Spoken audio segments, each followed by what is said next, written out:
వైఎస్ఆర్సీపీలో కీలకమైనటువంటి నేత, మాజీ మంత్రి, మచిలీపట్నం శాసనసభ్యులుగా ఉన్నటువంటి వ్యక్తి పేర్ని నాని గారు.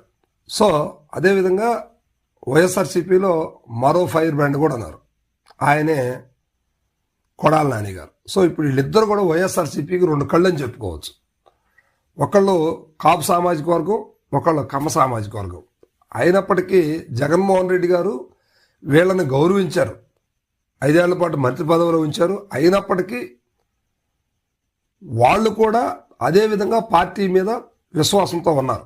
సో మన గతంలో చూసుకుంటే వైఎస్ఆర్సీపీలో జగన్మోహన్ రెడ్డి గారికి అత్యంత సన్నిహితులైనటువంటి వాళ్ళందరూ కూడా జగన్మోహన్ రెడ్డి గారిని విడిచి వెళ్ళిపోయారు. ఇప్పుడు ఏంటి, బాలినేని వాసు గారు కావచ్చు, ఆళ్ళ నాని గారు కావచ్చు, అదేవిధంగా అవంతి శ్రీనివాస్ గారు, సామినేని ఉదయభాను గారు, విజయసాయిరెడ్డి గారు, ఇట్లా చెప్పుకుంటా పోతే లిస్టు చాలా పెద్దదే ఉంది.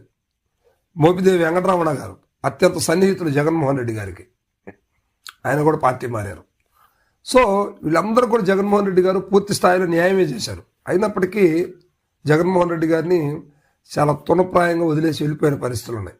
సో అయినప్పటికి కూడా పార్టీని బలోపేతం చేస్తూ పార్టీ కోసం నిలబడి ఉన్నటువంటి సందర్భం వీళ్ళిద్దరిలో మనం